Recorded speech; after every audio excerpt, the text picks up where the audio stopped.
ਬਿਸਮਿਲ੍ਲਾ ਜੀ ਟਿਕਟਾਕ ਵਾਲਿਓ ਸੰਗਿਓ ਭਰਾਓ ਬੇਲੀਓ ਮਿੱਤਰੋ ਸੱਜਣੋ ਮੱਖਣ ਦਿਓ ਪੇੜਿਓ ਮਲਾਈ ਦਿਓ ਡੂੰਡਿਓ ਕੀ ਹਾਲ ਹੈ ਤੁਹਾਡੇ ਸਭ ਦਾ। ਅੱਜ ਫਿਰ ਨਵੀਂ ਵੀਡੀਓ ਔਰ ਨਵਾਂ ਪਿੰਡ ਲੈ ਕੇ ਸਾਡੀ ਟੀਮ ਸੋਹਣੇ ਪਿੰਡ ਪੰਜਾਬ ਦੇ ਤੁਹਾਡੀ ਖਿਦਮਤ ਦੇ ਵਿੱਚ ਹਾਜ਼ਰ ਹੈ ਤੇ ਪਿੰਡ ਦਾ ਨਾਮ ਹੈ ਮਹਿਮੂਦ ਚਿਮਨਾ, ਤਹਿਸੀਲ ਜ਼ਿਲ੍ਹਾ ਗੁਜਰਾਤ। ਇਸ ਪਿੰਡ ਦੇ ਕਾਫੀ ਲੋਕਾਂ ਨੇ ਸਾਨੂੰ ਮੈਸੇਜ ਕੀਤੇ, ਸਾਡੇ ਨਾਲ ਰਾਬਤਾ ਕੀਤਾ ਕਿ ਜਨਾਬੇ ਅਲੀ ਸਾਡੇ ਪਿੰਡ ਦੀ ਵੀ ਵੀਡੀਓ ਬਣਾਓ। ਅਸੀਂ ਇਹਨਾਂ ਦੇ ਨਾਲ ਵਾਅਦਾ ਕੀਤਾ ਸੀ, ਅੱਜ ਆਪਣੇ ਵਾਅਦੇ ਦੇ ਮੁਤਾਬਿਕ ਅਸੀਂ ਆਪਣੀ ਟੀਮ ਸਮੇਤ ਇਹਨਾਂ ਦੇ ਪਿੰਡ ਹਾਜ਼ਰ ਹਾਂ ਔਰ ਇਹ ਵੀਡੀਓ ਜਿਹੜੀ ਤੁਸੀਂ ਮੁਲਾਜ਼ਾ ਫਰਮਾ ਰਹੇ ਹੋ ਇਸ ਦੇ ਵਾਸਤੇ ਸਾਡੇ ਨਾਲ ਤਾਵਨ ਕੀਤਾ ਹੈ ਚੌਧਰੀ ਅਰਸਲਾਨ ਗੁੱਜਰ ਸਾਹਿਬ ਨੇ। ਅੱਲਾਹ ਤਾਲਾ ਆਪ ਨੂੰ ਸਲਾਮਤ ਰੱਖੇ। ਅਗਰ ਤੁਸੀਂ ਵੀ ਆਪਣੇ ਪਿੰਡ ਦੀ ਵੀਡੀਓ ਬਣਵਾਉਣਾ ਚਾਹੁੰਦੇ ਹੋ ਤੇ ਸਕਰੀਨ ਦੇ ਉੱਤੇ ਸਾਡਾ ਰਾਬਤਾ ਨੰਬਰ ਮੌਜੂਦ ਹੈ, ਸਾਡੇ ਨਾਲ ਰਾਬਤਾ ਕਰੋ। ਇਨਸ਼ਾਅੱਲਾ ਸਾਡੀ ਟੀਮ ਤੁਹਾਡੇ ਪਿੰਡ ਜ਼ਰੂਰ ਹਾਜ਼ਰੀ ਦੇਵੇਗੀ। ਅਗਰ ਤੁਸੀਂ YouTube ਇਸਤੇਮਾਲ ਕਰਦੇ ਹੋ ਤੇ ਅਸੀਂ ਉੱਥੇ ਵੀ ਤੁਹਾਡਾ ਸਾਥ ਦੇ ਰਹੇ ਹਾਂ। ਸਾਡੇ YouTube ਚੈਨਲ ਦਾ ਨਾਮ ਹੈ ਸੋਹਣੇ ਪਿੰਡ ਪੰਜਾਬ ਦੇ। ਅਸੀਂ ਇਸ ਪਿੰਡ ਦੇ ਵਿੱਚ ਐਂਟਰ ਹੋ ਰਹੇ ਸੀ ਕਿ ਸਾਡੀ ਨਜ਼ਰ ਇਸ ਪਿੰਡ ਦੇ ਬੋਰਡ ਦੇ ਉੱਤੇ ਪਈ, ਜਿਸ ਦੇ ਉੱਤੇ ਇਸ ਪਿੰਡ ਦਾ ਨਾਮ ਲਿਖਿਆ ਹੈ, ਨਾਲ ਹੀ ਕੁਰਾਨ ਦੀ ਇੱਕ ਆਇਤ ਲਿਖੀ ਹੈ ਜਿਹੜੀ ਸ਼ੁਹਦਾ ਦੀ ਫਜ਼ੀਲਤ ਬਿਆਨ ਕਰ ਰਹੀ ਹੈ। ਅਸੀਂ ਲੋਕਾਂ ਨੇ ਕੁਰਾਨ ਨੂੰ ਪੜ੍ਹਨਾ ਛੱਡ ਦਿੱਤਾ ਹੈ। ਅਸੀਂ ਲੋਕ ਸਿਰਫ ਕੁਰਾਨ ਨੂੰ ਸ਼ਲਫ ਔਰ ਛਤੀਆਂ ਦੇ ਉੱਤੇ ਰੱਖ ਕੇ ਤੇ ਭੁੱਲ ਗਏ ਹਾਂ। ਦੋ ਗੰਢਾਂ ਮਾਰੀਆਂ ਨੇ ਤਾਂ ਕਿ ਪੜ੍ਹਨਾ ਨਾ ਪਵੇ। ਅੱਲਾਹ ਤਾਲਾ ਦੇ ਬੰਦਿਓ ਇਸ ਕਿਤਾਬ ਨੂੰ ਪੜ੍ਹਿਆ ਕਰੋ। ਦੋਵਾਂ ਜਹਾਨਾਂ ਦੀ ਕਾਮਯਾਬੀ ਦੇ ਵਾਸਤੇ ਅੱਲਾਹ ਤਾਲਾ ਨੇ ਨਬੀ ਪਾਕ अलैहिस्सलातु वस्सलाम ਤੇ ਇੱਕ ਕਿਤਾਬ ਨਾਜ਼ਲ ਕੀਤੀ ਹੈ। ਇਸੇ ਤਰ੍ਹਾਂ ਇੱਕ ਪਿੰਡ ਦੇ ਵਿੱਚ ਇੱਕ ਚਰਵਾਹਾ ਮੌਜੂਦ ਹੈ ਜਿਹੜਾ ਭੇਡਾਂ ਬੱਕਰੀਆਂ ਚੁਗਾਉਣ ਦਰਿਆ ਤੋਂ ਪਾਰ ਜਾਂਦਾ ਹੈ। ਇੱਕ ਦਿਨ ਉਹਨੂੰ ਟਾਈਮ ਮਿਲਿਆ ਤੇ ਉਹ ਮੌਲਵੀ ਸਾਹਿਬ ਦੇ ਪਿੱਛੇ ਜੁਮਾ ਪੜਨ ਚਲਾ ਗਿਆ। ਮਸਜਿਦ ਦੇ ਅੰਦਰ ਮੌਲਵੀ ਸਾਹਿਬ ਕਲਮਾ ਤੈਯਬਾ ਦੀ ਫਜ਼ੀਲਤ ਬਿਆਨ ਕਰ ਰਹੇ ਨੇ। ਮੌਲਵੀ ਸਾਹਿਬ ਆਪਣੇ ਬਾਜ਼ ਦੇ ਅੰਦਰ ਕਲਮਾ ਤੈਯਬਾ ਦੇ ਬਹੁਤ ਜ਼ਿਆਦਾ ਫਜ਼ਾਇਲ ਬਿਆਨ ਕਰ ਰਹੇ ਨੇ। ਇਸੇ ਤਰ੍ਹਾਂ ਉਹਨਾਂ ਇੱਕ ਫਜ਼ੀਲਤ ਬਿਆਨ ਕੀਤੀ ਕਿ ਅਗਰ ਤੁਸੀਂ ਦਿਲ ਦੇ ਨਾਲ ਰੂਹਾਨੀ ਤਾਕਤ ਦੇ ਨਾਲ ਕਲਮਾ ਪੜ੍ਹਦੇ ਹੋ ਤੇ ਤੁਹਾਨੂੰ ਪਾਣੀ ਵੀ ਰਸਤਾ ਦੇ ਦਿੰਦਾ, ਤੁਸੀਂ ਪਾਣੀ ਦੇ ਵਿੱਚੋਂ ਵੀ ਗੁਜ਼ਰ ਜਾਂਦੇ ਹੋ।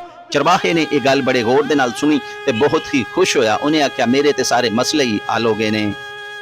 ਉਹ ਚਰਵਾਹਾ ਰੋਜ਼ਾਨਾ ਦਰਿਆ ਤੋਂ ਪਾਰ ਜਾਂਦਾ ਸੀ ਔਰ ਦਰਿਆ ਨੂੰ ਪਾਰ ਕਰਨ ਦੇ ਵਾਸਤੇ ਉਹਨੂੰ ਬਹੁਤ ਦੂਰ ਪੁਲ ਦੇ ਉੱਤੋਂ ਜਾ ਕੇ ਤੇ ਪੁਲ ਕ੍ਰਾਸ ਕਰਨਾ ਪੈਂਦਾ ਸੀ। ਫਿਰ ਆਪਣੀਆਂ ਭੇਡਾਂ ਬੱਕਰੀਆਂ ਨੂੰ ਦਰਿਆ ਤੋਂ ਪਾਰ ਕਰਨਾ ਪੈਂਦਾ ਸੀ। ਜਿਸ ਵੇਲੇ ਉਹਨੇ ਕਲਮਾ ਤੈਯਬਾ ਦੀ ਤਾਕਤ ਸੁਣੀ, ਉਹਨੇ ਮੌਲਵੀ ਸਾਹਿਬ ਕੋਲੋਂ ਇਹ ਗੱਲ ਸੁਣੀ ਕਿ ਤੁਸੀਂ ਅਗਰ ਪਾਣੀ ਤੇ ਫੂਕ ਮਾਰ ਦਿਓ ਕਲਮਾ ਪੜ੍ਹ ਕੇ ਤੇ ਪਾਣੀ ਤੁਹਾਨੂੰ ਰਸਤਾ ਦੇ ਦਿੰਦਾ ਹੈ। ਉਸਨੇ ਰੋਜ਼ਾਨਾ ਹੀ ਇਹ ਕੰਮ ਕਰਨਾ। ਉਸਨੇ ਕਲਮਾ ਤੈਯਬਾ ਪੜ੍ਹਨਾ ਤੇ ਪਾਣੀ ਦੇ ਉੱਤੇ ਫੂਕ ਮਾਰਨੀ, ਪਾਣੀ ਦੇ ਵਿੱਚੋਂ ਗੁਜ਼ਰ ਜਾਣਾ, ਭੇਡਾਂ ਬੱਕਰੀਆਂ ਆਪਣੀਆਂ ਲੈ ਕੇ ਤੇ ਨਹਿਰ ਤੋਂ ਦਰਿਆ ਤੋਂ ਪਾਰ ਗੁਜ਼ਰ ਜਾਣਾ। ਰੋਜ਼ਾਨਾ ਉਹ ਇਹੋ ਹੀ ਕੰਮ ਦੁਹਰਾਉਂਦਾ ਸੀ। ਜਿਸ ਵੇਲੇ ਉਹਨੇ ਦਰਿਆ ਪਾਰ ਕਰਨਾ ਤੇ ਕਲਮਾ ਤੈਯਬਾ ਪੜ੍ਹ ਕੇ ਤੇ ਫੂਕ ਮਾਰਨੀ, ਪਾਣੀ ਨੇ ਰਸਤਾ ਦੇ ਦੇਣਾ, ਉਹਨੇ ਵੀ ਚਲੇ ਜਾਣਾ ਤੇ ਉਹਦੀਆਂ ਭੇਡਾਂ ਬੱਕਰੀਆਂ ਨੇ ਵੀ ਚਲਿਆ ਜਾਣਾ।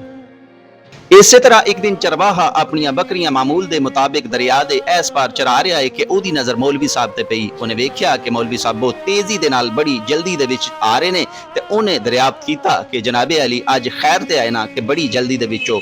ਮੌਲਵੀ ਸਾਹਿਬ ਕਹਿਣ ਲੱਗੇ ਕਿ ਮੈਨੂੰ ਦਰਿਆ ਦੇ ਉਸ ਪਾਰ ਬੜਾ ਜ਼ਰੂਰੀ ਕੰਮ ਹੈ ਤੇ ਤੂੰ ਜਾਣਦਾ ਪੁਲ ਵੀ ਬੜਾ ਦੂਰ ਆ, ਇਸ ਵਜ੍ਹਾ ਤੋਂ ਮੈਂ ਕੋਸ਼ਿਸ਼ ਕੀਤੀ ਹੈ ਕਿ ਥੋੜਾ ਤੇਜ਼ ਚੱਲਾਂ ਤਾਂ ਕਿ ਜਲਦੀ ਤੋਂ ਜਲਦੀ ਦਰਿਆ ਦੇ ਪਾਰ ਚਲਾ ਜਾਵਾਂ।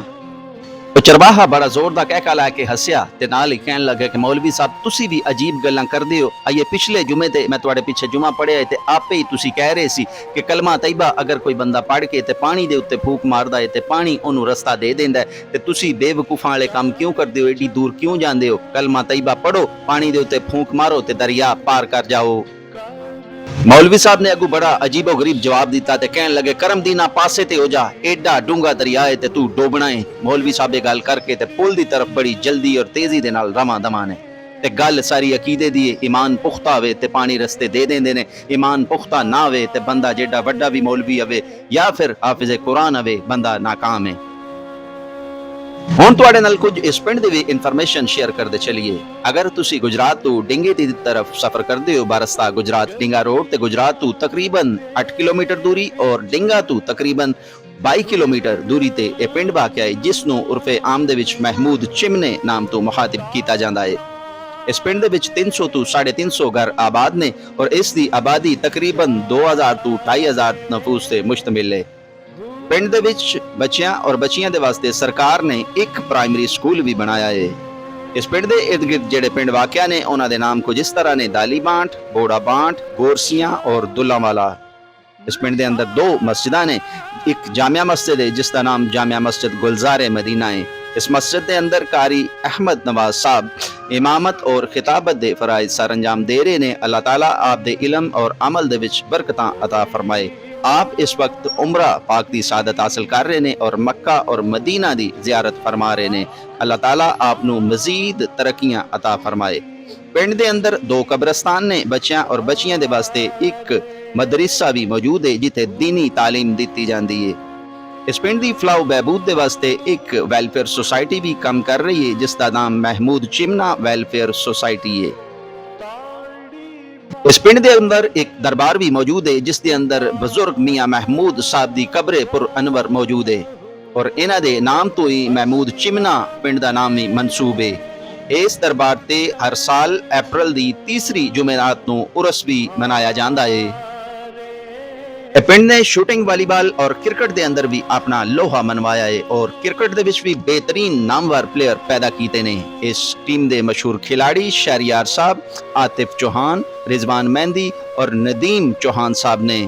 ਅੱਲਾਹ ਤਾਲਾ ਇਹਨਾਂ ਨੂੰ ਮਜ਼ੀਦ ਤਰੱਕੀਆਂ ਅਤਾ ਫਰਮਾਏ। ਇਸ ਪਿੰਡ ਦੇ ਵਿੱਚ ਸਾਡੀ ਮੇਜ਼ਬਾਨੀ ਕਰ ਰਹੇ ਨੇ ਚੌਧਰੀ ਅਰਸਲਾਨ ਗੁੱਜਰ ਸਾਹਿਬ। ਆਪ ਇੰਤਹਾਈ ਮਹਿਮਾਨ ਨਵਾਜ਼ ਔਰ ਮਿਲਨ ਨਿਸਾਰ ਸ਼ਖਸੀਅਤ ਦੇ ਮਾलिक ਨੇ। कुछ दिन पहले आप उम्रा पाक की शहादत हासिल करके आए ने। अल्लाह ताला आप दा उम्रा कबूल मंजूर फरमाए और आप नू मजीद तरक्कियां और बरकतां अता फरमाए।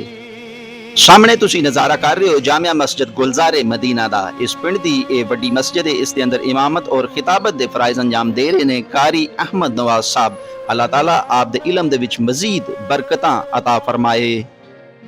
ਮਹਿਮੂਦ ਚਿਮਨੇ ਦਾ ਜਨਾਜ਼ਾਗਾਹ ਤੁਸੀਂ ਸਾਹਮਣੇ ਵੀਡੀਓ ਦੇ ਵਿੱਚ ਵੇਖ ਰਹੇ ਹੋ ਔਰ ਨਾਲ ਹੀ ਸ਼ੂਟਿੰਗ ਵਾਲੀਬਾਲ ਦਾ ਨੈਟ ਹੈ ਔਰ ਇਸ ਪਿੰਡ ਦਾ ਇੱਕ ਕਬਰਸਤਾਨ ਵੀ ਤੁਹਾਨੂੰ ਨਜ਼ਰ ਆ ਰਿਹਾ ਹੈ।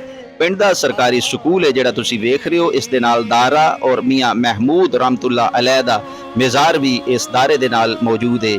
ਇਸ ਦਰਬਾਰ ਦੇ ਉੱਤੇ ਸਾਲਾਨਾ ਇੱਕ ਉਰਸੇ ਪਾਕ ਦਾ ਵੀ ਇਨਕਾਦ ਕੀਤਾ ਜਾਂਦਾ ਹੈ, ਜਿਸ ਦੇ ਉੱਤੇ ਲੰਗਰ ਦਾ ਵਸੀ ਇੰਤਜ਼ਾਮ ਹੁੰਦਾ ਹੈ। इस पिंड दे लोगो अगर वीडियो पसंद आई तो इसनों अगे जरूर शेयर करना है। सोने रब दे हवाले।